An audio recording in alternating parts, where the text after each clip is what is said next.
கர்த்தருடைய பரிசுத்த நாமம் மகிமைப்படுவதாக. ஆண்டவராகிய இயேசு கிறிஸ்துவ நாமத்தினாலே உங்கள் யாவரையும் நான் வாழ்த்தி வரவேற்கிறேன். ஏசப்பா உங்களை ஆசீர்வதிப்பாராக. பரிசுத்த ஆவியானவர் தாமே நம்மை துணை செய்து நடத்துவாராக.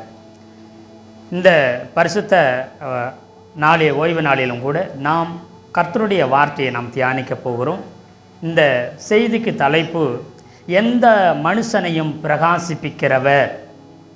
தேவன் கர்த்தர் ஆவியானவர் நம்மை எந்த மனுஷனாக இருந்தாலும், எப்படிப்பட்ட நிலைமையில் இருந்தாலும் அவர் நம்மை பிரகாசிப்பிக்கிறவராய் இருக்கிறார். அல்லேலூயா.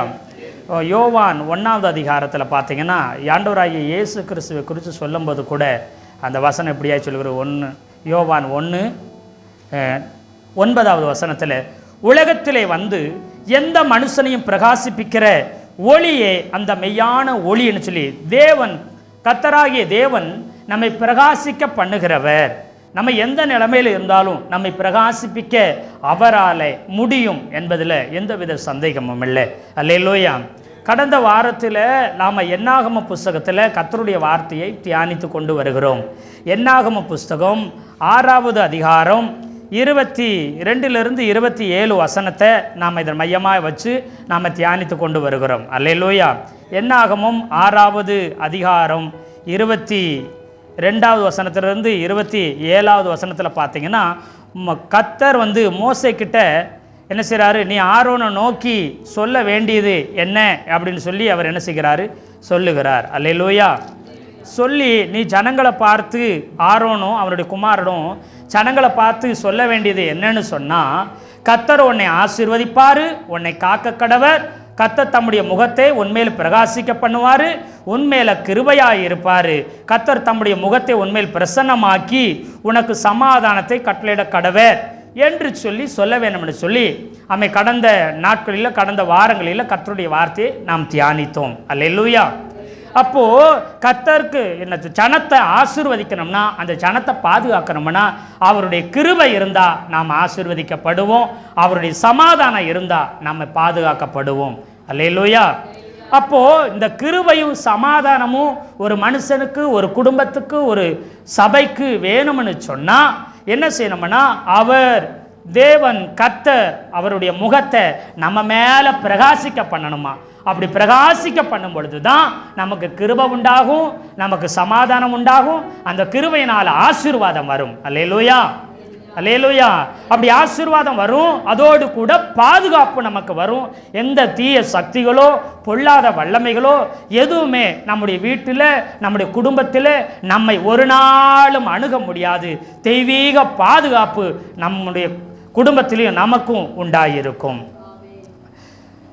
இந்த காரியங்களை நாம் பார்த்தோம். தேவனுடைய முகம் என்றால் என்ன அப்படிங்கிற சொல்லி ஒரு சில வசனத்தையும் நாம் பார்த்தோம். தேவனுடைய முகம் என்று சொன்னால் அது எதை குறிக்கிறது என்று சொன்னால், பரிசுத்த ஆவியானவரை குறிக்கிறது. ஏன்னா பைபிளில் நிறைய வசனம், நிறைய வார்த்தை பரிசுத்த ஆவியானவருக்கு ஒப்புமையாக இருக்குது.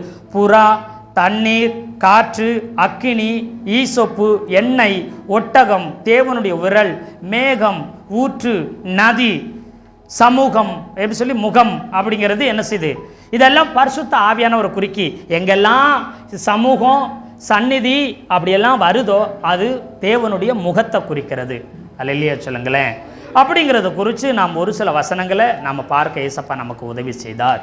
கர்த்தருடைய நல்ல நாமம் மகிமைப்படுவதாக.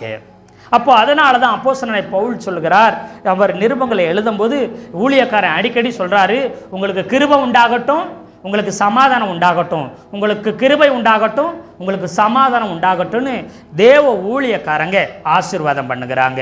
அல்லேலூயா. அதான் ஞாயிற்றுக்கிழமை ஆராதனையில் அவங்க சொல்லுவாங்க, ஆராதனை முடிஞ்சவனுடைய பிதாவாகிய தேவனுடைய கிருபையும் பரிசுத்த ஆவியானுடைய குமாரனாகிய இயேசு கிறிஸ்துவனுடைய அன்பும் என்ன, பரிசுத்த ஆவியானவருடைய ஐக்கியமும் உங்களோடு இருக்கட்டும். தேவனுடைய கிருபை, குமாரனுடைய என்ன செய்யுது, அன்பு உங்கள் மேலத்தில் என்ன செய்யட்டும், இருக்கட்டும். அது மாத்திரம் பிதா, அது ஆவியானவருடைய ஐக்கியமும் சமாதானமும் இருக்கட்டும்னு சொல்லுவாங்க. அல்லேலூயா சொல்லுங்களேன். அப்போ அங்கே கிருபை இருக்குது, அங்கே அன்பு இருக்குது, அங்கே சமாதானம் இருக்குது. அதுக்கு தான் ஆசீர்வாதத்தை சொல்லுகிறாங்க. ஏன் இந்த ஆசீர்வாதம் சொல்கிறேன்னா, ஒரு மனுஷனுக்கு கிருபை இருந்தால் அவனுக்கு ஆசீர்வாதம் தன்னை போல வந்துடும். தேவனுடைய கிருபை இருந்தாலே ஆசீர்வாதம் வந்துடும். ஒருவருக்கு தேவனுடைய சமாதானம் இருந்தால் ஆட்டோமேட்டிக்காக பாதுகாப்பு வந்துடும், தெய்வீக பாதுகாப்பு வந்துடும். அதனால தான் யோபு குடும்பத்தை வேலி அடித்து பாதுகாத்ததுக்கு காரணம் என்ன? யோபு மேலே தேவனுடைய சமாதானம், தெய்வீக சமாதானம் இருந்துச்சு. அதனால் அவனையும் அவன் குடும்பத்தையும் எல்லாத்தையும் சுற்றி வேலி இருந்துச்சு. தேவனுடைய கிருபை அவன் மேலே, அவன் குடும்பத்து மேலே இருந்ததுனால அவனுக்கு எல்லா ஆசீர்வாதமும் அவனுக்கு இருந்ததாம். அல்லேலூயா சொல்லுங்களேன், அல்லேலூயா. அப்போ தேவனுடைய கிருபையும் சமாதானம் உண்டாகணும்னா தேவனுடைய முகம் பிரகாசிக்கணும். தேவ முகம் என்று சொன்னால் பைபிளில் தேவனுடைய சமூகம், பிரசன்னம், சந்நிதி அப்படி எந்த இடமெல்லாம் வருதோ அந்த இடமெல்லாம் தேவனுடைய முகத்தை குறிக்கும். தேவனுடைய முகத்துக்கு இன்னொரு அடையாளம், அர்த்தம் என்னன்னா பரிசுத்த ஆவியானவரை குறிக்கும். அல்லேலூயா. என் சமூகம் உமக்கு முன்பாக செல்லாதிருந்தாள் அப்படின்னா என்ன அர்த்தம் தெரியுமா? சமூகம் என்பது இடம் கிடையாது, பிரசன்னம் கிடையாது, பரிசுத்த ஆவியானவரை குறிக்கும். உன் சமூகத்தை விட்டு என்னை தள்ளாமலும் உம்முடைய பரிசுத்த ஆவியை என்னை விட்டு எடுத்து கொள்ளாமலும் இரும் என்று சொல்லுகிறார். காயின் தேவனுடைய சந்நிதியை விட்டு விலகி போனானா. சந்நிதினா என்ன அர்த்தம்? பரிசுத்த ஆவியானவரை விட்டு விலகி போனானாம். ஆதாமும் ஏவாளும் ஏதேன் தோட்டத்தில் பாவம் செய்து தேவனுடைய சந்நிதிக்கு விலகி மரத்துக்குள்ள போய் என்ன செய்தாங்களா? தங்களை ஒழித்து கொண்டார்களாம். அப்படின்னா எதை குறிக்குது? பரிசுத்த ஆவியானவரை விட்டு விலகி ஓடி ஒளிஞ்சுக்கிட்டாங்களாம் மரங்களுக்குள்ள. இன்னைக்கு நிறைய பேருக்கு பிதாவாகிய தேவனை தெரியும்னா என்ன அர்த்தம்? ஜெபம் பண்றோம், ஆண்டவரே பிதாவாகிய தேவனேன்னு உரிமையா ஜெபம் பண்றோம், அவர்கிட்ட பேசுறோம். குமாரனாக இயேசுவேன்னு சொல்லி உரிமையா ஜெபம் பண்ணுகிறோம், அவர்கிட்ட பேசுறோம். ஆனா பரிசுத்த ஆவின்னு சொன்னா ஒரு சக்தி, ஒரு வல்லமை அப்படின்னு மட்டும் நினைக்கிறோம். ஏதோ ஒரு வல்லமை, ஒரு சக்தி, ஒரு அபிஷேகம் உள்ள இறங்கணும்னு வேகமா கையை தட்டி அந்நிய பாஷை பேசினா முடிஞ்சிருச்சுன்னு நினைக்கிறோம். அது சாதாரண சக்தி மட்டும், வல்லமை மட்டும் கிடையாது. அவரும் நம்மோடு கூட பேசுவார். அல்லேலூயா சொல்லுங்களேன், அல்லேலூயா. பேதுரு ஜெபம் பண்ணி கொண்டிருந்தான். அப்பொழுது என்ன செய்தார்னா ஆவியானவர் அவனோடு கூட பேசினார். பவுல் ஊழியத்துக்காய் போகிறான், வேண்டாம் வேண்டாம் நீ இங்க போக வேண்டாம், ஆசியாவிற்கு போக வேண்டாம்னு ஆவியானவர் தடுத்து நிறுத்தி அவனோடு பேசினார். ஆவியானவர் பேசுவார், ஆவியானவர் ஆலோசனை சொல்லுவார், ஆவியானவர் உங்களுடைய எல்லா காரியங்களும் விசாரித்து அறிவார். ஆவியானவர் உங்களுக்கு ஒரு சிநேகிதனை போல உங்க கூடவே இருந்து ஆலோசனை சொல்லி அன்பு கூர்ந்து உங்களை நித்தமும் நடத்துவார். அல்லேலூயா சொல்லுங்களேன். ஆனா அவர் ஒரு ஆளத்துவமாக, ஒரு நபராக என்ன செய்து நம்ம பார்க்கறது இல்லை. ஒரு சக்தி வல்லமை மாறு அப்படின்னு மட்டும்தான் நம்ம நினைச்சிடறோம். ஆவியானவரே நான் இன்னைக்கு ஆலயத்துக்கு போகிறேன், என் கூட வாங்க. ஆவியானவரே இன்னைக்கு ஆலயத்துக்கு போறதுக்கு எந்த தடை என்ன செய்யக்கூடாது, வரக்கூடாது. ஆவியானவரே ஆலயத்தில் வந்து உட்கார்ந்துருக்கிறேன், பாஸ்டர் பண்ணுகிற பிரசங்கம் எனக்கு புரியணும், அது அர்த்தம் விளங்கணும், எனக்கு நீங்க சொல்லித்தாங்க. கற்றுக் கொடுக்கிற ஆவியானவர், ஆவியானவர் உங்களை சகல சத்தியத்துக்குள்ளே நடத்துவார், உங்களை போதித்து அவர் நடத்துவார். பாவத்தை குறித்து, நீதியை குறித்து, நியாய தீர்ப்பு குறித்து கண்டித்து உணர்த்துவார். கண்டித்து நினைச்சார், கண்டிப்பார், இதை செய்யாத, இப்படி பேசாத, இப்படி நடக்காத, இப்படி நினைக்காதன்னு அவர் என்ன செய்வார், கண்டிப்பார்.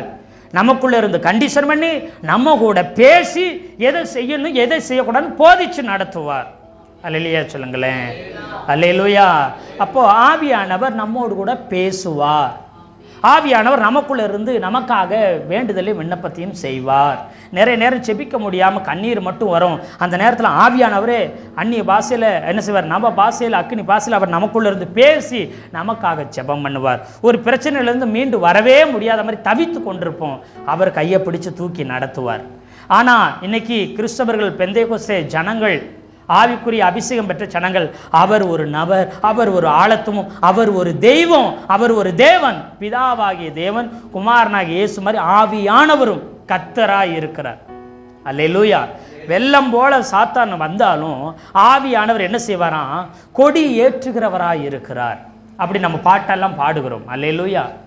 அப்போ நல்லா கவனிச்சுக்குங்க, அவரோட பேச ஆரம்பிங்க, அவரோட பேச ஆரம்பிங்க, அவர் சத்தத்தை கேட்க ஆரம்பிங்க. அப்பொழுதுதான் நம்முடைய வாழ்க்கை மாற முடியும். ஏன்னா ஆண்டவராய் இயேசு கிறிஸ்து சொன்னாரு, நான் பரிசுத்த ஆவியானவரை தேற்றரர் வாழனே உங்களுக்கு அவரை உங்களுக்கு தந்தர்லிட்டு அனுப்பிட்டு போறேங்கிறாரு.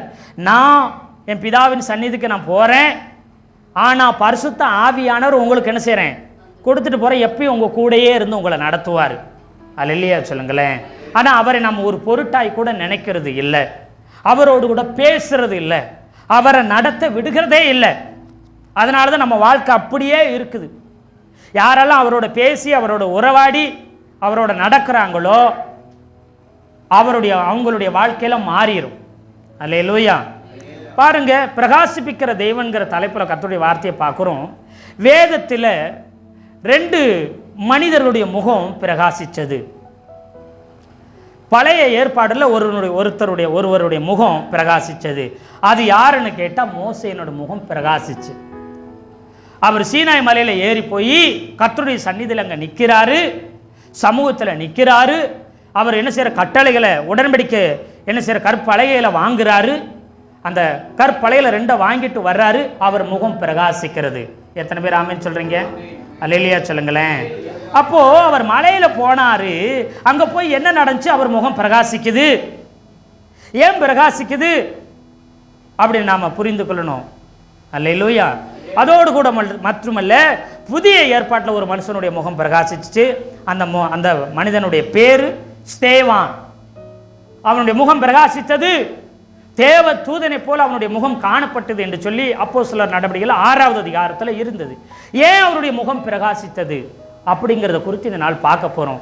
உங்களையும் கர்த்தர் பிரகாசிக்க பண்ண போகிறார். நீங்க பிரகாசிக்க வேண்டும். அதை கர்த்தர் இந்த நாளில் விரும்புகிறார். நீங்க இருந்த நிலைமையிலே இருக்கக்கூடாது. அது கர்த்தருடைய சித்தமும் விருப்பமும் கிடையாது. அல்லேலூயா. யாத்திராகம புஸ்தகம் 34வது அதிகாரம் 29வது வசனத்தை வாசிக்கும் பொழுது, யாத்திராகமும் 34:29 நம்ம வாசிக்கலாம். மோசே சாட்சி பலகைகள் 2ஐயும் தன் கையில் எடுத்துக்கொண்டு சீனாய் மலையிலிருந்து இறங்கி வரும்பொழுது தன்னோடே அவர் பேசினதினாலே தன் முகம் பிரகாசித்திருப்பதை அவன் அறியாது இருந்தான். அப்படி இந்த வசனம் சொல்லுது. மோசே 2 கட்டளைகளை, அது கற்பலகைகளையும் 10 கட்டளைகள் எழுதின கற்பலகைகளை பிடிச்சுக்கிட்டு கீழே இறங்கி வர்றாரு. சீனாமலையிலிருந்து இறங்கி வரும்போது கர்த்தர் அவனோட பேசினதுனால அவன் முகம் பிரகாசிச்சதுன்னு தமிழ் பைபிளில் சொல்லியிருக்குது.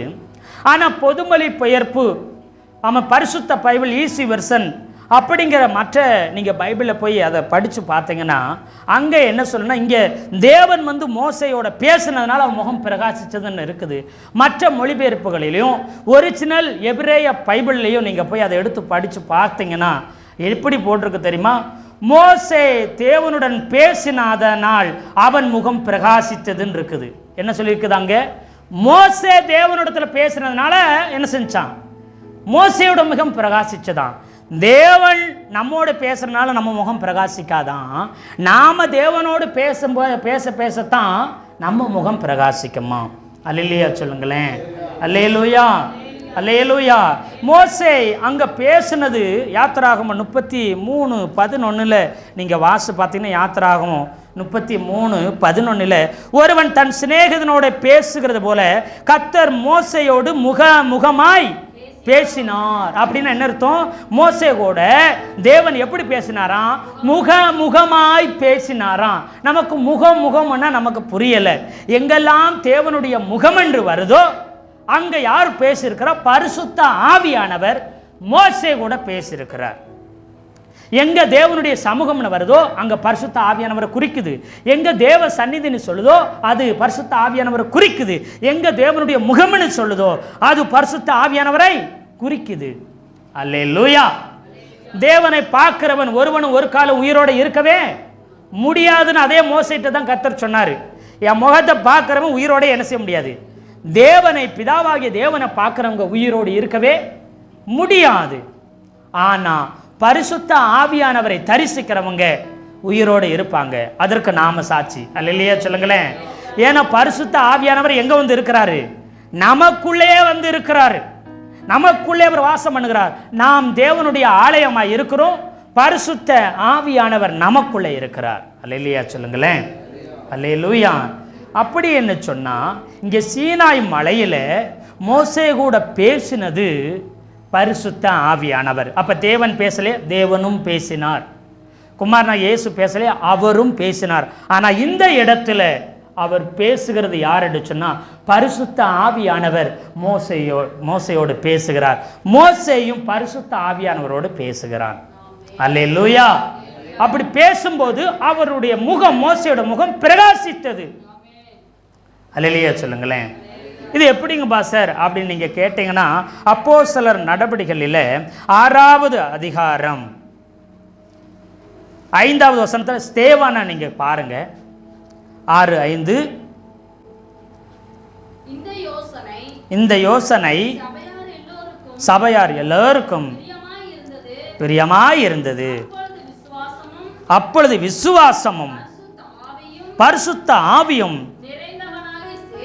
ஆமா, இப்ப பாத்தீங்கன்னா இங்க என்ன சொல்லுதுன்னா, விசுவாசமும் பரிசுத்த ஆவியும் நிறைந்தவன் ஸ்தேவான் என்று சொல்லி வேத வசனம் சொல்லி, அவன் பரிசுத்த ஆவியில நிறைஞ்சிருந்தான், அவன் விசுவாசத்துல நிறைந்திருந்தான். அது மாத்திரமல்ல, அந்த அதிகாரத்தில் 8வது வசனம், ஸ்தேவான் விசுவாசத்தினாலும் வல்லமையினாலும் நிறைந்தவனாய் ஜனங்களுக்குள்ளே பெரிய அற்புதங்களை அடையாளங்களை செய்தான். அப்போ அவனுக்குள்ள விசுவாசம் இருந்துச்சு, பரிசுத்த ஆவியானவர் இருந்தாரு. அந்த பரிசுத்த ஆவியானவர் நிறைவினால அவனுக்குள்ளிருந்து வல்லமை வெளிப்பட ஆரம்பிச்சது. வல்லமை மூலம் அடையாளங்களும் அற்புதங்களும் நடக்க ஆரம்பிச்சது. அல்லேலூயா, அல்லேலூயா. அது மாத்திரமல்ல, பாருங்க 10வது வசனம், ஒருத்தர் பரிசுத்த ஆவியில நிறைஞ்சிருந்து பரிசுத்த ஆவியானவரை அவன் தரிசிக்கும் பொழுது அவரோடு அந்த நிறைவுக்குள்ள அவன் இருந்தான்னு சொன்னா, 10வது வசனத்துல அவன் பேசின ஞானம், தெய்வீக ஞானம் உண்டாகும். ஆவி, பரிசுத்த ஆவியின் வல்லமை, பரிசுத்த ஆவியின் ஞானம் அங்க உண்டாகும் பொழுது அவனை எதிர்த்து ஒருவரை என்ன செய்ய முடியல, அவனை பேசவோ அவனை எதிர்க்க கூட முடியாம போயிருச்சான். எத்தனை பேர் ஆமே சொல்றீங்க? அல்லேலூயா, அல்லேலூயா.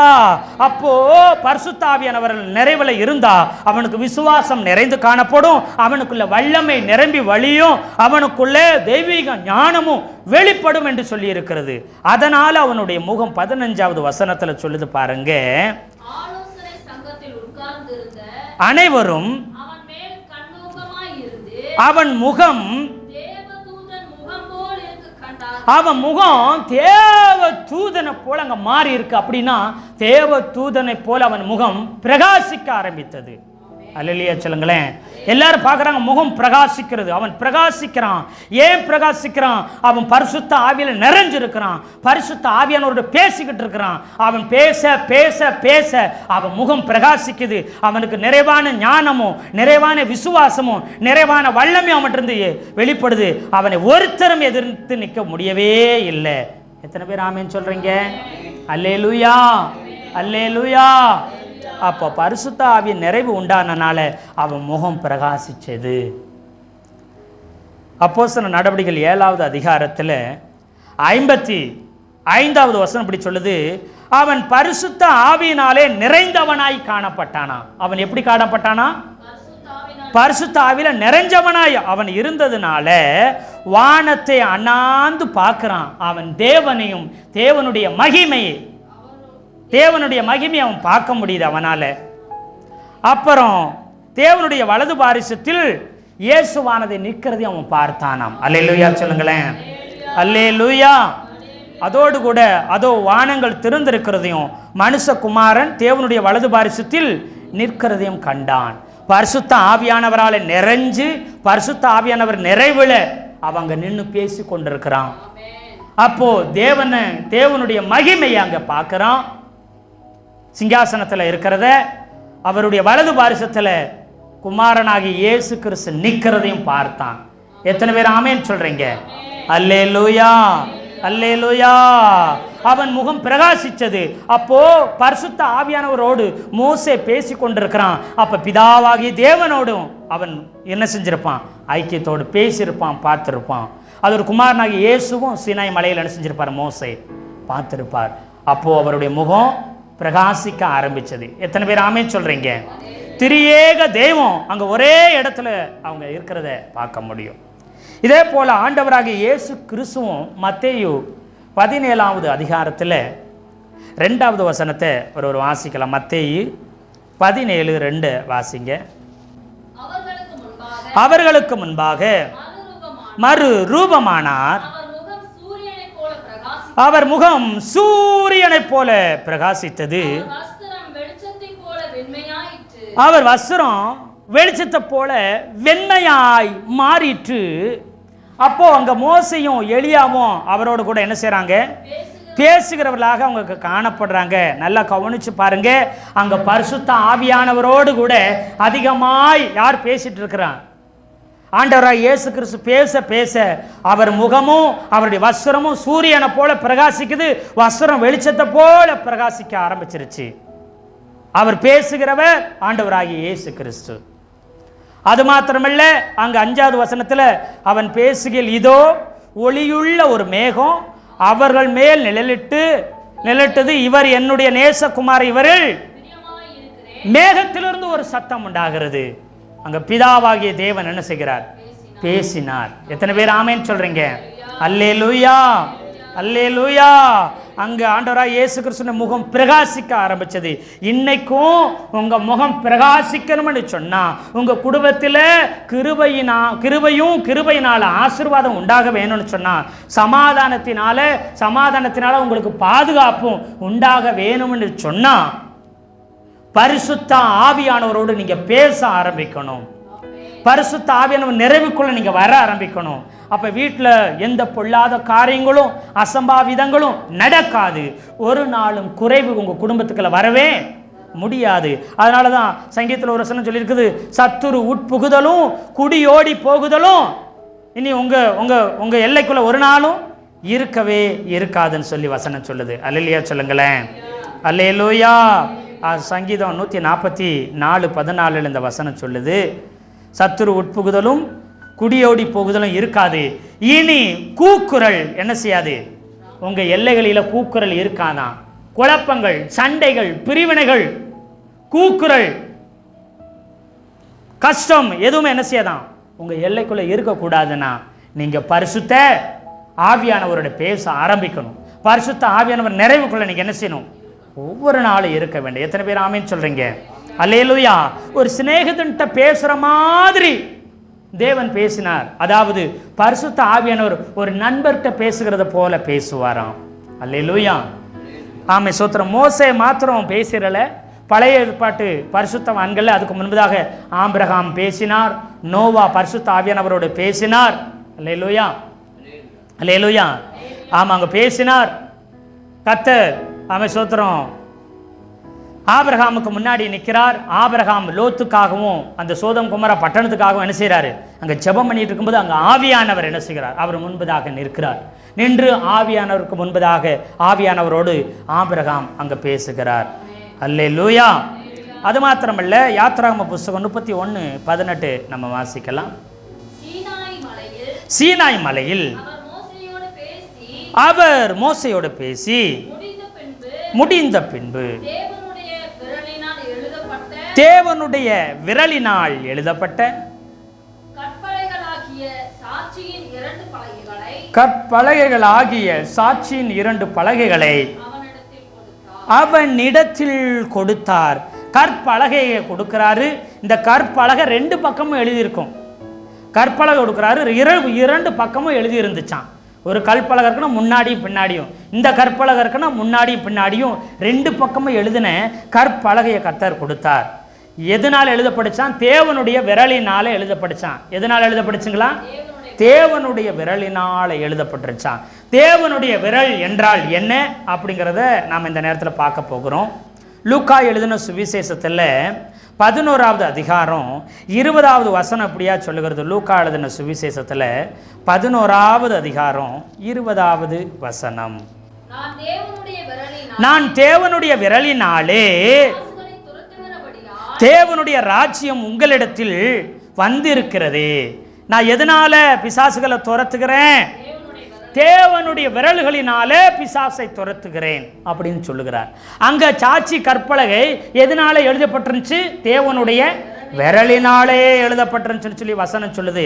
இதே மத்தேயு 12வது அதிகாரம் 28வது வசனத்துல ஆண்டவராகிய இயேசு கிறிஸ்து சொல்றாரு பாருங்க, நான் தேவனுடைய ஆவியினாலே பிசாசுகளை துரத்துகிறபடியால் தேவனுடைய ராஜ்யம் உங்களிடத்தில் என்ன செஞ்சிருக்கிறது? வந்திருக்கிறது. அல்லேலூயா சொல்லுங்களேன். அல்லேலூயா, அல்லேலூயா, அல்லேலூயா. கர்த்தருடைய நல்ல நாமம் மகிமைப்படுவதாக. அங்க தேவனுடைய விரலினால பிசாசு துரத்துறேன்னு சொன்னாரு.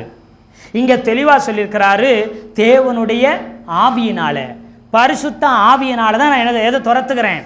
பிசாசுகளை துரத்துகிறேன்னு சொல்றாரு. அப்ப தேவனுடைய விரல் என்பது பரிசுத்த ஆவியானவரை குறிக்கிறது. அல்லேலூயா சொல்லுங்களேன். அல்லேலூயா.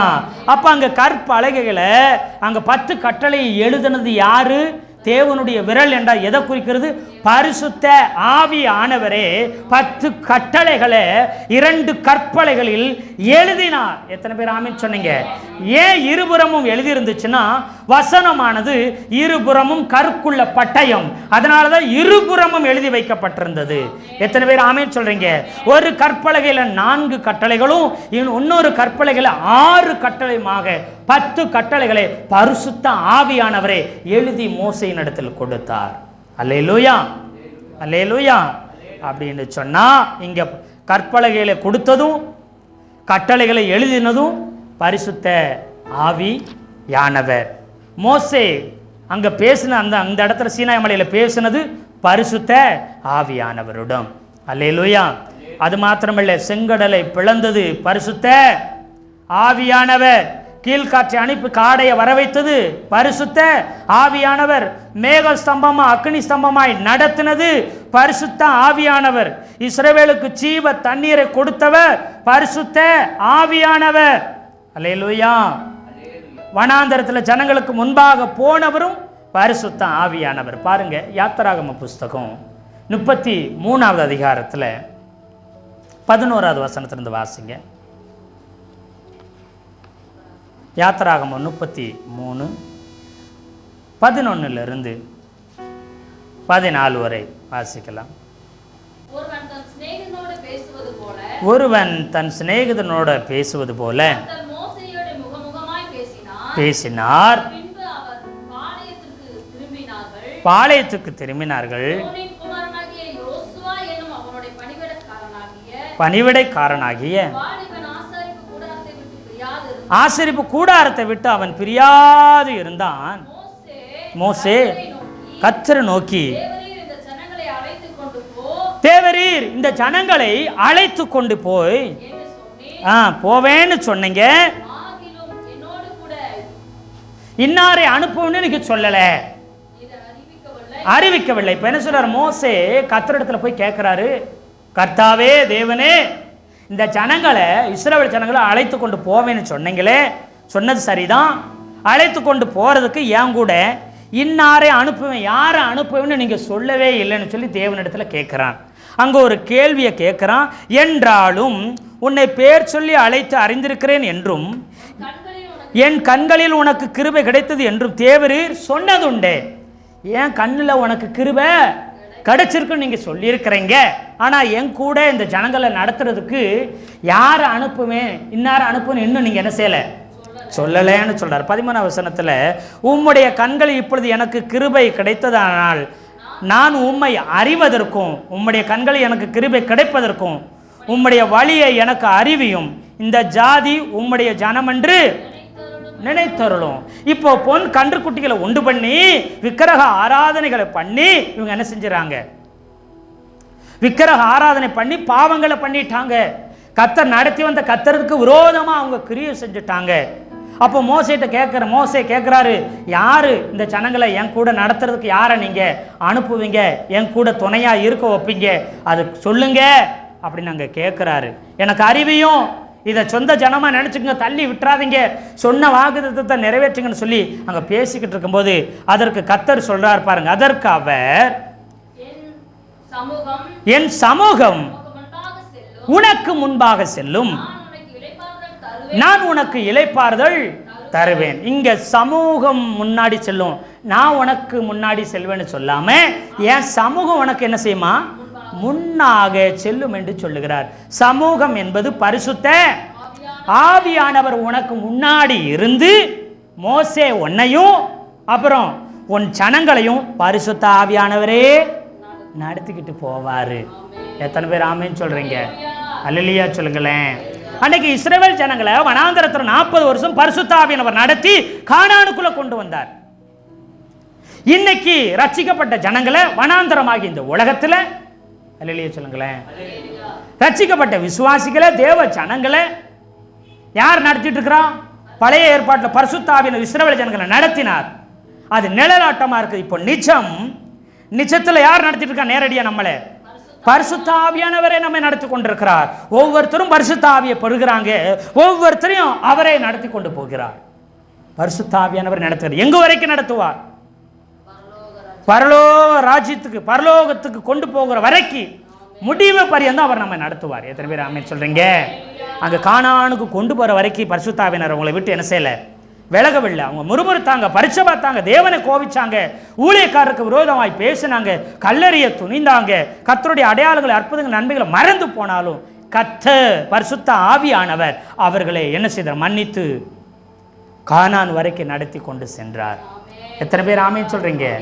அப்போ அவங்க கானானுக்குள்ள போனோம்னா பரிசுத்த ஆவியானவர் இல்லாம கானானுக்குள்ள போக முடியாது.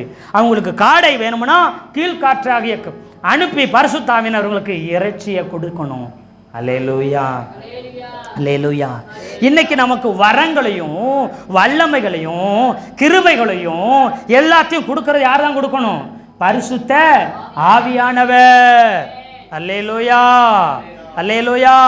அப்ப அவர் நம்ம கானானுக்குள்ள அவங்க போனது போல நமக்கு பரலோகத்துக்கு நேரா நடத்துறது யாருதான்? பரிசுத்த ஆவியானவரால மட்டும்தான் பரலோகத்துக்கு நேரா நம்ம நடத்த முடியும். அவர் இல்லாம அணுவும் அசையாது. ஆனா இன்னைக்கு நமக்கு அது தெரியல. பரிசுத்த ஆவியானவரோடு பேசுறது இல்ல, பரிசுத்த ஆவியானவரோடு இடைபடுறதில்ல, அவர் சத்தத்தை கேட்கறது இல்ல, அவரோட ஒரு சிநேகிதனை போல, நண்பனை போல நாம பேசுகிறது இல்ல, அவர் நம்மோடு பேச விடுகிறது இல்ல, அவர் நம்மளை நடத்த விடுகிறது இல்ல. காரணம், அவர் ஒரு நபரை போல, ஒரு மனிதனை போல அவர் நம்மோடு பேசுவார். அவர் நமக்காக கண்ணீர் ஒடித்து ஜெபம் பண்ணுவார், நமக்கு ஆலோசனை புத்திமதியும் சொல்லுவார், நமக்கு முன்னாடி போய் வழி நடத்திட்டு போவார். அப்படிங்கிறது நமக்கு தெரியல. அதனாலதான் பிரச்சனை. அல்லேலூயா சொல்லுங்களேன். பலத்தினாலும் அல்ல, பராக்கிரமத்தினாலும் அல்ல, என்னுடைய ஆவியினாலேயே எல்லாம் ஆகும் என்று சொல்லி சகரியா 4:6 சொல்லி இருக்குது. அப்போ இந்த பூமியில நமக்கு எது நடந்தாலும் பரிசுத்த ஆவியானவர் மூலம் தான் நடக்கும். அல்லேலூயா. அவர் தான் பிசாசுகளை துரத்துவார், அவர் தான் சுகத்தை கொடுப்பாரு, அவர் தான் ஆசீர்வாதத்தையும் கொடுக்கணும், அவர் தான் நமக்கு பாதுகாப்பையும் கொடுக்கணும், அவர் தான் நமக்கு எல்லாமா இருக்கணும். ஆனால் நம்ம அவரை கண்டுகொள்ளணும், நம்ம வாழ்க்கை என்ன செய்யாது? மாறாது. பிரசித்தி பெற்ற பெரிய தேவ மனிதர்களை, ஊழியர்களை நீங்கள் கவனித்து பாருங்க. ரொம்ப பிரசித்தி பெற்றவங்கள பாருங்களேன். எப்பயுமே அவங்க அந்நிய பாஷைகளை பேசிக்கொண்டே இருப்பாங்க. எனக்கு தெரிந்து ஃபாதர் ஐயாவை நீங்கள் பார்த்தீங்கன்னா அவர் பாடும்போதும் அந்நிய பாஷை பேசுவார், துதிக்கும் போதும் அந்நிய பாஷை பேசுவார், செபிக்கும் போதும் அந்நிய பாஷையிலே இது பண்ணுவார். அவர் உட்கார்ந்துருக்கும் பொழுதும், மற்றவங்க செய்து கொடுக்கும்போது, மற்ற ஏதோ அவர் உட்கார்ந்துருக்கும் போதும் பாருங்க, எந்நேரமாக அந்நிய பாஷைகளை பேசிக்கொண்டே இருப்பார்.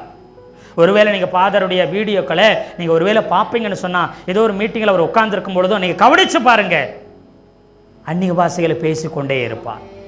தேவனோட பேசிக்கிட்டே, ஆவியானவரோட பேசுறது, அந்நிய பாஷையில் பேசும்போது நம்ம ஆவியானவரோடு கூட பேசுகிறோம்.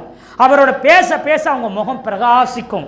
அப்படி அதிகமாக பரிசுத்த ஆவியானவரோட பேசுகிறவங்க, அதிகமாக பரிசுத்த ஆவியில் நிறைஞ்சிருக்கிறவங்க, அவங்க முகம் பார்த்தீங்கன்னா அப்படியே பிரகாசமாக இருக்கும். எத்தனை பேர் ஆமேன்னு சொல்கிறீங்க? அவங்க முகத்தை பார்த்தாலும் உங்கள் முகம் அப்படியே பிரகாசமாக இருக்குது, கலையாக இருக்குது. எப்படிங்க உங்கள் முகம் அப்படின்னு நீங்கள் கேட்க தோணும். அல்லேலூயா சொல்லுங்களேன். அல்லேலூயா. ஏன் அவங்க இவ்வளவு தூரம் உலகத்தில் பிரசித்தி பெற்றவங்கள மாறுறதுக்கு காரணம் என்ன தெரியுமா? அவங்க பரிசுத்த ஆவியானவருக்கு அதிகமாக இடம் கொடுத்து பரிசுத்த ஆவியானவரோட எந்நேரம் எப்பொழுதும் பேசிக்கொண்டே இருக்கிறாங்க. இப்போ மோகன் லாசரஸ் ஐயா பார்த்தீங்கன்னா, ஏன்னா அவரும் பரிசுத்த ஆவியில் நிறைஞ்சு பேசிக்கிட்டே இருப்பாங்க. நீங்கள் உலகத்தில் ரொம்ப பிரசித்தி பெற்ற யாரெல்லாம் நினைக்கிறீங்களோ அவங்கெல்லாம் அதிகமாக அந்நிய பாஷையில் பேசுவாங்க. அந்நிய பாஷையில் பேசுகிறவன் தேவனோட ரகசியத்தை, அப்போ தேவனோட பேசுகிறோம், யாரோட? தேவனோடு கூட, ஆண்டவரோடு கூட, ஆவியானவரோடு கூட பேசணும். பேச பேச பேச உங்கள் வாழ்க்கை எல்லாம் மாற ஆரம்பிக்கும். எத்தனை பேர் ஆமேன்னு சொல்கிறீங்க?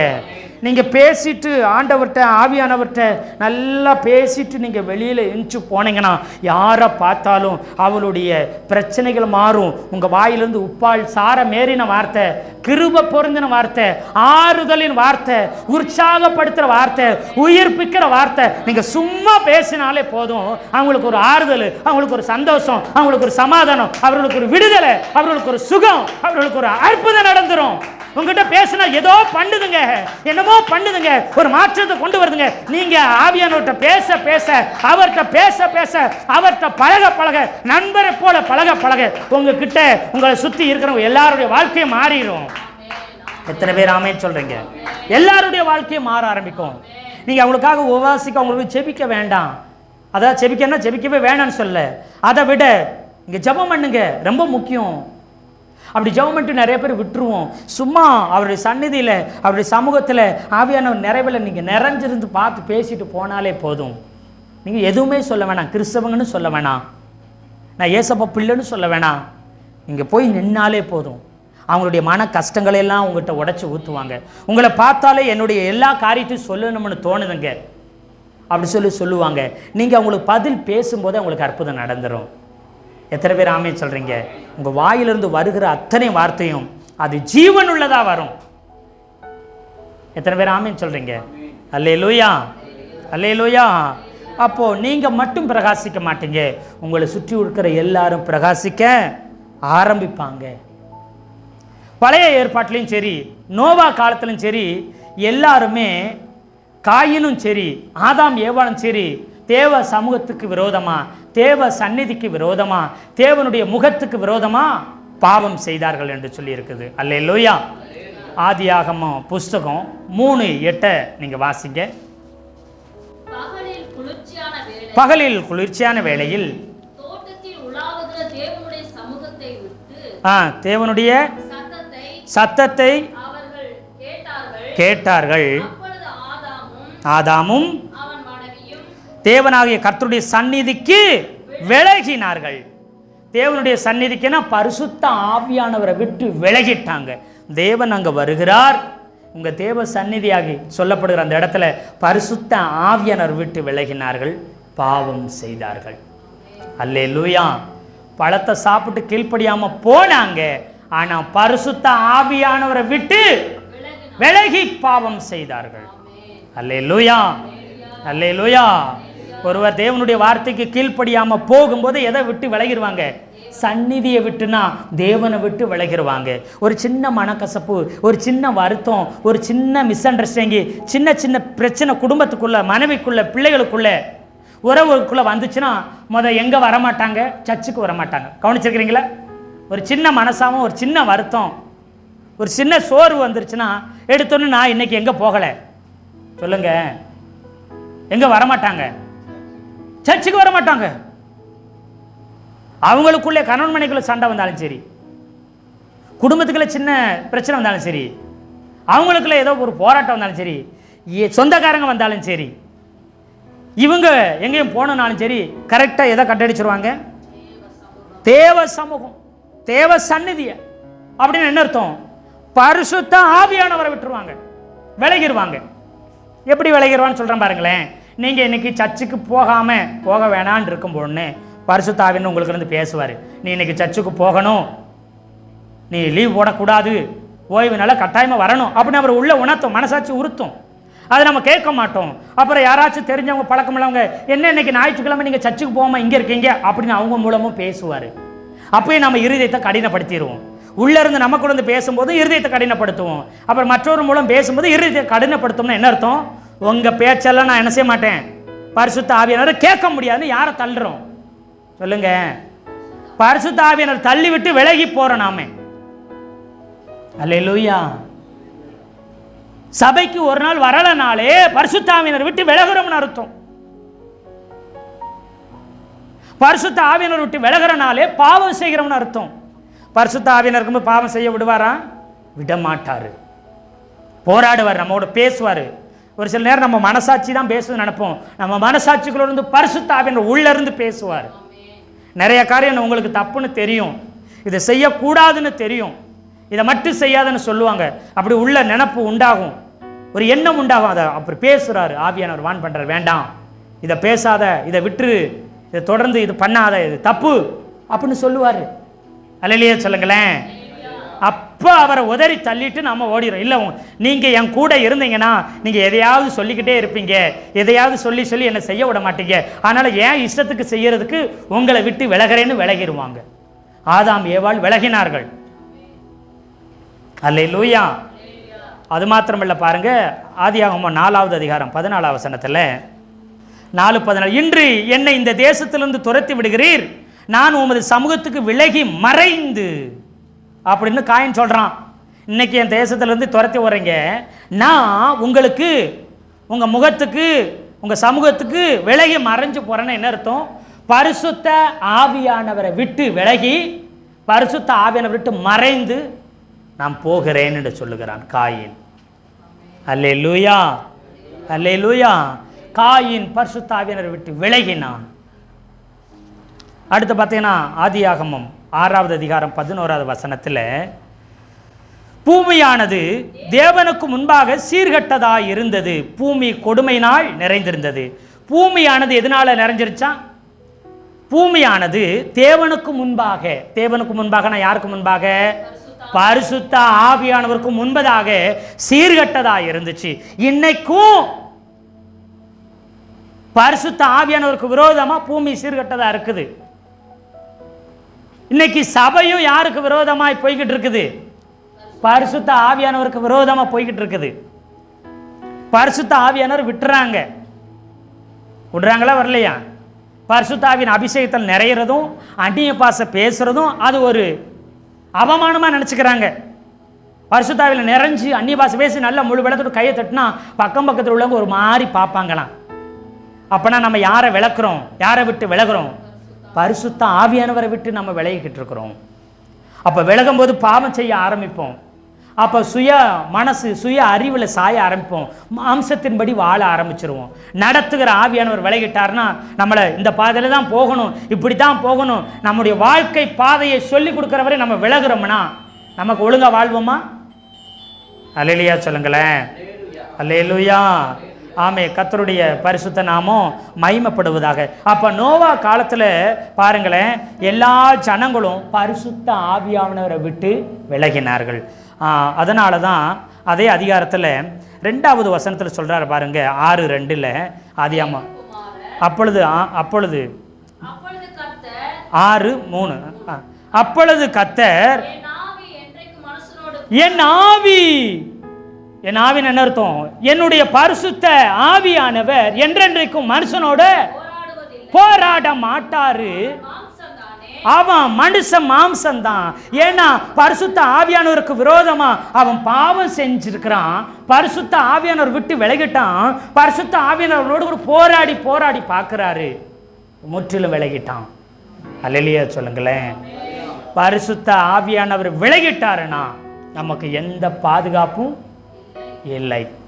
முழு பூமியும் தண்ணியினால அழிஞ்சு போயிருச்சு, முழு உலகமும் தண்ணியில் அழிஞ்சு மூழ்கிருச்சு. இன்னைக்கும் வானத்தில், நேற்று கூட நாங்கள் வானவில் பார்த்தோம், வானத்தில் வானவில் வந்துச்சு. ஆண்டவர் சொன்னார், இனிமே முழு பூமியும் அதில் உள்ள ஜனங்களையும் தண்ணியினால அழிக்க மாட்டேன். 4500 வருஷத்துக்கு முன்பதாக ஆண்டவர் சொன்னார். அல்லேலூயா சொல்லுங்களேன். அல்லேலூயா. 4500 வருஷத்துக்கு முன்பதாக நோவாங்கிற மனிதன்கிட்ட தேவ மனிதர்கிட்ட சொன்னார், இன்னும் முழு பூமியை நான் அழிச்சது மாதிரி நான் அழிக்க மாட்டேன், தண்ணியினால முழு பூமியை நான் அழிக்க மாட்டேன். இதுக்கு அடையாளம் என்ன? நான் வானத்தில் வானவிலை வைக்கிறேன்.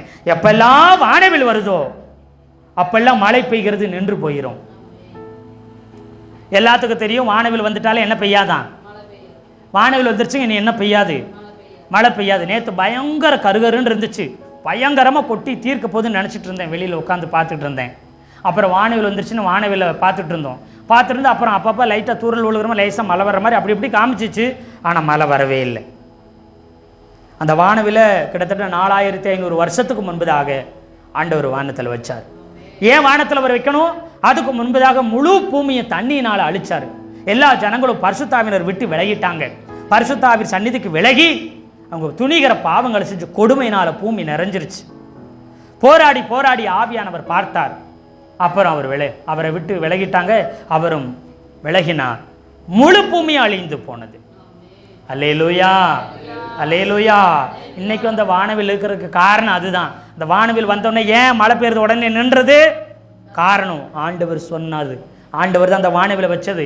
இதுக்கு நிறைய பேர் பலவிதமான கதையை சொல்லுவாங்க. அதெல்லாம் உண்மை கிடையாது. எத்தனை பேர் ஆமென் சொல்றீங்க? அல்லேலூயா, அல்லேலூயா. இப்போ நல்லா கவனிச்சு பாருங்க. இப்படி பரிசுத்த ஆவியானவருக்கு விரோதமா இன்னைக்குள்ள பூமி எப்படி அழிய போதான்? இனி தண்ணியினால முழு பூமி அழிக்க மாட்டேன்னு சொல்லிட்டாரு. இனி வருகிற பூமி அக்கினியினாலே முழுசா எரிஞ்சு சாம்பலாகும். அல்லேலூயா. அப்போ முழு பூமி அக்கினியினால எரிய போகுது. அது காரணம் என்ன? யாரை விட்டு விலகினா? பரிசுத்த ஆவியானவரை விட்டு விலகும் போது இந்த உலகத்தில் இருக்கிற ஜனங்க, ஜபையில் இருக்கிற ஜனங்க, தேவ ஜனங்க தேவனை விட்டு விலகும் பொழுது கர்த்தருடைய கோபாக்கினை இறங்கி வரும். அல்லேலூயா. இந்த பூமியை அழிக்கப்படும் பொழுது தேவ ஜனங்கள் இங்கே இருக்கவே மாட்டாங்க. பரிசுத்த ஆவியானவர் தன்னுடைய ஜனங்களை என்ன செய்வார்? ரகசிய வருகையில் எடுத்துக்கொண்டு போயிடுவார். போய் குமாரனாகிய இயேசு கிறிஸ்து கையில், மணவாளனாகிய இயேசு கிறிஸ்து கையில் கொடுத்துருவார். சபையை ரகசிய வருகையில் எடுத்துக்கிடுவாங்க. அல்லேலூயா சொல்லுங்களேன். அல்லேலூயா. அப்போ நம்மை ஆயத்தப்படுத்துகிறது, நம்மை நடத்துகிறது, நம்மளை பரலோகத்துக்கு கொண்டு சேர்க்கிறது, நம்மளை சரி பண்ணுகிறது, நம்மளை சுத்திகரிக்கிறது, விழுந்தாலும் திரும்பவும் எழுப்பி விடுகிறது, எல்லாவற்றையும் செய்கிறது யாரா? பரிசுத்த ஆவியானவர். எத்தனை பேர் ஆமென் சொல்றீங்க? அல்லேலூயா, அல்லேலூயா. அப்போ பரிசுத்த ஆவியானவருக்கு விரோதமாய் ஒரு நாளும் எழும்பவோ அவரை விட்டு விலகவோ கூடாது. தாவீது சங்கீதத்தில் அவர் என்ன செய்கிறார்னா பாவம் செய்து விடுகிறார். பாவம் செய்த உடனே அவர் சொல்லுகிறார், என்ன சொல்லாரு? அந்த வசனத்தை கூட வாசிக்கலாம். சங்கீதம் 51:11. உமது சமூகத்தை விட்டு, ஆமாம், உமது முகத்தை விட்டு, அதுக்கு இன்னொரு அர்த்தம், உமது முகத்தை விட்டு என்னை தள்ளாதலும், உம்முடைய பரிசுத்த ஆவியை என்னிடத்திலிருந்து எடுத்து கொள்ளாமலும் இரும். பரிசுத்த ஆவியானவர் விலகிட்டால்னா பரிசுத்த ஆவி எடுத்து கொள்ளப்படும். அங்கே அதான் சொல்லுது. அவர் தாவி சொல்லாரு, உமது சமூகம் என்பது முகத்தையும் பரிசுத்த ஆவியானவர் குறிக்குது. பரிசுத்த ஆவியானவரை விட்டு என்னை தள்ளாதீங்க. பரிசுத்த ஆவியானவரே உம்மை விட்டு என்னை தள்ளாதீங்க. உம்முடைய பரிசுத்த ஆவியை என்னிடத்துலேருந்து என்ன செஞ்சிடாதீங்க, எடுத்துடாதீங்க உம்முடைய பரிசுத்த ஆவியே. அப்படி சொல்லிட்டு அவர் ஜெபம் பண்ணுகிறார். அல்லேலூயா. அப்போது இன்னைக்கு நாம் பிரகாசிக்கணும், நம்ம ஆசீர்வதிக்கப்படணும். நோவா தேவனோடைய சஞ்சரித்தார்னு சொன்னால் பரிசுத்த ஆவியானவரோடைய சஞ்சரித்தார். ஏனோக்கு தேவனுடைய சஞ்சரித்தார் என்பது பரிசுத்த ஆவியானவரோடே கூட நடந்தான். 300 வருடம் பரிசுத்த ஆவியானவரோட நடந்தான். அல்லேலூயா. ஆமாம், அப்படி நடந்தான். அப்படி நடக்கும் பொழுது தேவன் அவனை எடுத்துக்கொண்டார். அவன் உயிரோடு இருக்கும்போதே காணப்படாமல் போனானா. இன்னைக்கு சபையே நீயும் பரிசுத்த ஆவியானவரோடு சஞ்சரிக்கணும், அவரோட பேசணும், அவரோட சிநேகிதனை போல உறவாடணும். அப்படி ஐக்கியமாய் நீ இருக்கும் பொழுது அவர் உன்னோடு கூட என்ன செய்வார்? இடைபடுவார், பேசுவார், நடத்துவார், ஆலோசனை சொல்ல, சகலத்தையும் உன்னோடு கூட பேசி ஒரு காரியத்தை நீ அவர்கிட்ட மறைச்சு வைக்காத. அவரிடத்துல தைரியமாக பேச ஆரம்பி. அல்லேலூயா. உன் முகம் பிரகாசிக்க ஆரம்பிக்கும். கர்த்தருடைய நல்ல நாமம் மகிமைப்படுவதாக. இப்போ மோசே அவரோட பேச பேச பேச பேச அவன் முகம் பிரகாசிக்குது. கீழே இறங்கி வரும் பொழுது மோசேனுடைய முகத்தை ஒருவரும் என்ன செய்ய முடியல, பார்க்கவே முடியல. நல்லா கவனிச்சுங்க. பழைய ஏற்பாட்டு காலங்கிறது பிதாவினுடைய காலம். பழைய ஏற்பாட்டு காலம் எதை குறிக்குது? பிதாவினுடைய காலத்தை குறிக்குது. பிதா பிதா பிதான்னு எல்லாம் ஜெபம் பண்ணிட்டு இருப்பாங்க. அல்லேலூயா சொல்லுங்களேன். அப்புறம் பார்த்தீங்கன்னா இயேசுநாதர் பூமியில் வந்த நாட்கள், பூமியில் மனுஷனாக பிறந்து இங்கே என்ன செய்தார்? மத்தேயு, மார்க்கு, லூக்கா அந்த புஸ்தகம் இருக்குது பார்த்தீங்களா, அந்த காலம் வந்து இயேசு கிறிஸ்துவின் காலம். அப்புறம் என்னைக்கு பெந்தேகோஸ்தே நாளில் சபை உண்டாகுச்சோ அன்னையிலிருந்து இன்னும் வரை இன்னும் தொடருது. இது பரிசுத்த ஆவியானவரின் காலம். பழைய ஏற்பாட்டில் பிதாவை ஜனங்கள் கண்டுகொள்ளவில்லை. அல்லேலூயா சொல்லுங்களேன். இயேசுநாதர் பூமியில் பிறந்த மனுஷனாக இருந்த காலத்தில் இயேசுநாதர் என்ன செய்யலை? கண்டுகொள்ளலை. கண்டுகொண்டாங்களா? கண்டுகொள்ளவில்லை, தள்ளினார்கள். இப்போ புதிய ஏற்பாட்டில் பரிசுத்த ஆவியானவர் காலத்தில் சபை, கிறிஸ்தவங்க, ரட்சிக்கப்பட்டவங்க, தேவ ஜனங்க யாரை கண்டுக்கிறது இல்லை? பரிசுத்த ஆவியானவரை கண்டுகொள்ளுகிறது இல்லை. அல்லேலூயா. அதை நல்லா புரிஞ்சுக்கலாம். ஆனால் 3 காலங்களிலும் திரியேக தேவன் இருக்கிறாங்க. ஆனால் பிரதானமாக இவர்களுடைய காலமாய் அது வெளிப்படுகிறது. அப்போது சபையே அதிகமாக நீங்கள் எதில் நிறைஞ்சிருக்கணும்? பரிசுத்த ஆவியில் நிறைஞ்சு பரிசுத்த ஆவியானவரோடு பேசணும், இடைப்படணும்.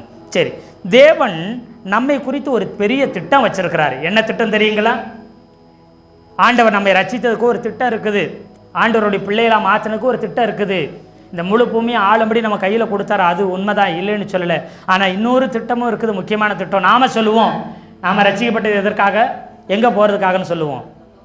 பரலோகத்துக்கு போகிறதுக்காகத்தான் கர்த்தர் என்ன செஞ்சிருக்கிறாரு? ரட்சித்திருக்கிறாரு மட்டும் நம்ம சொல்லுகிறோம். அதோடு அதை விட ஒரு பெரிய திட்டம் இருக்குது. ஆதாமும் ஏவாளும் ஏதேன் தோட்டத்தில் இருந்தாங்க. அங்கே யாரை விட்டு விலகினாங்களாம்? பரிசுத்த ஆவியானவரை விட்டு விலகி ஓடினார்கள். அல்லேலூயா. ஏதேன் தோட்டத்தை விட்டு துரத்தப்பட்டாங்க. அல்லேலூயா. அப்போ அங்கே பரிசுத்த ஆவியானவர் விட்டு விலகினார்கள். வெளிப்படுத்தின விசேஷத்தில் பாருங்க, அந்த பெரிய திட்டம் என்னன்னு நினைக்கிறீங்க பாருங்க. வெளிப்படுத்தல் 22 1வது வசனத்தில் நம்ம வாசிக்கலாம். வெளிப்படுத்தல் 22 1 பின்பு பளிங்கை போல தெளிவான ஜீவ தண்ணீர் உள்ள சுத்தமான நதி தேவன். ஆமாம், இப்போ என்ன செய்யுதுன்னா பரலோகத்தில் பளிங்கை போல தெளிவான ஜீவ தண்ணீர் சுத்தமான ஒரு நதி இருக்குது. அது தேவனும் ஆட்டுக்குட்டியானவரும் இருக்கிற சிங்காசனத்திலிருந்து என்ன செய்தான்? அப்போ புறப்பட்டு வருதான் பரிசுத்தா. அதை என்ன செய்ய? ஜீவ தண்ணீர் உள்ள நதி, ஒரு நதி இருக்குது, பளிங்கை போல தெளிவாக இருக்குது. அது ஆட்டுக்குட்டியானவரை இயேசு கிறிஸ்து உட்கார்ந்துருக்கிற சிங்காசனத்தில் இருந்தும், பிதாவாகிய தேவன் உட்கார்ந்துரு சிங்காசனத்தில் இருந்தும் என்ன செய்தான்? அந்த நதி புறப்பட்டு வருகிறது மாத்திரமில்ல, நகரத்தின் வீதியின் மத்தியில் வருதான். பரலோக நகரத்தின் வீதியில் மத்தியில் வருதான், நடு மத்தியில் அந்த நதி பாய்தான். பாஞ்சு என்ன செய்தான்? அந்த பாஞ்சு போகிற அந்த நதியோடைய 2 கரை இருக்குதான் பரலோகத்தில். அந்த 2 கரையில் மரங்கள் இருக்குதான். 12 விதமான என்ன செய்யுமா? 12 விதமான கனிகளை தருமா. அந்த கரை ஓரமெல்லாம் மரங்களாக இருக்குதான். அந்த மரம் ஜீவ விருட்சத்தின் கனியா. மாதம் அதனுடைய கனியை கொடுக்கும். 12 மாதமும் 12 விதமான கனிகள் அது கொடுக்கும். அந்த ஜீவ விருட்சம் இருக்கு பார்த்தீங்களா? அந்த விருட்சத்தோட ஜீவம், உயிர் மரம், உயிர் கொடுக்கிற அந்த மரத்தினுடைய இலைகள் என்ன செய்வாங்க? ஜனங்கள் ஆரோக்கியமாகணும். அந்த இலையை அவங்க சாப்பிட்டா அவங்களுக்கு என்ன உண்டாகுமா? ஆரோக்கியம் உண்டாகுமா. கனிகள் எல்லாம் என்ன செய்யுமா? அவங்களுக்கு புசிக்கிறதுக்கு கொடுக்குறாங்க. ஜனங்கள் ஆரோக்கியம் அடைகிறாங்க. இனி ஒரு சாபமும் இராது. தேவனும் ஆட்டுக்குட்டியானவரும் இருக்கிற சிங்காசனம் அதிலே இருக்குதான். அல்லேலூயா சொல்லுங்களேன். இப்போ இங்கே பார்த்தீங்கன்னா பிதாவாகிய தேவன் இருக்கிறாரு, ஆட்டுக்குட்டியானவர் இருக்கிற. வெளிப்படுத்தல் கடைசி அதிகாரத்தில் பரலோகத்தில். ஆனால் பரிசுத்த ஆவியானவரை பற்றி சொல்லப்படலை. 2 சிங்காசனம் இருக்குது, அங்கேருந்து ஒரு நதி புறப்பட்டு ஓடுது. நதி இருக்குது, ஆனால் பரிசுத்த ஆவியானவரை பற்றி சொல்லப்படலை. அப்போ 4வது வசனத்தை, அவருடைய ஊழியக்காரர் அவரை சேவித்து அவருடைய சமூகம்னா எதை குறிக்குது? பரிசுத்த ஆவியானவரை. பரலோகத்தில் இருக்கிற எல்லா தேவ ஜனங்களும் யாரை தரிசிப்பாங்களாம்? ஆவியானவரை தரிசிப்பார்கள். அல்லேலூயா சொல்லுங்களேன், அல்லேலூயா சொல்லுங்களேன். அப்போ நல்லா புரிஞ்சுக்குங்க, பரிசுத்த ஆவியானவரோடு கூட நீங்கள் தரிசிக்க ஆரம்பிக்கும் பொழுது உங்கள் வாழ்க்கையில் சாபம் இராது. எத்தனை பேர் ஆமென் சொல்கிறீங்க? தேவனுடைய பெரிய திட்டம் என்னன்னா, ஏதேன் தோட்டத்தில் எப்படி ஆதாம் ஏவாள் ஆவியானவரை தரிசித்தாங்களோ, அவரோடு பேசினாங்களோ, அவரோடு சம்பாஷித்து நடந்தாங்களோ, அதே போல பரலோகத்திலையும் திரும்பவும் தேவ ஜனங்கள் ஆவியானவரோட பேசணும், ஆவியானவருடைய சம்பாஷிக்கணும், ஆவியானவருடைய நடக்கணும், அவரை தரிசிக்க வேண்டும். எத்தனை பேர் ஆமென் சொல்றீங்க? அப்படி தரிசிச்சாங்கன்னா அவங்களுக்கு ஒரு சாபமும் வராதான். எத்தனை பேர் ஆமென் சொல்லுங்க? சாபமோ பாவமோ கண்ணீரோ கவலையோ எதுவுமே அங்கே இருக்க முடியாது. அத்தோடு கூட அங்கே பரிசுத்த ஆவியானவரை நம்ம தரிசித்தோம்னா பிதாவாகிய தேவனும் சிங்காசனம் போட்டு உட்கார்ந்துருப்பாங்க, குமாரனாகிய இயேசுவும் சிங்காசனம் போட்டு அங்கே வந்து உட்கார்ந்துருப்பாங்க. எத்தனை பேர் ஆமேன்னு சொல்கிறீங்க? அல்லேலூயா, ஆமேன், அல்லேலூயா.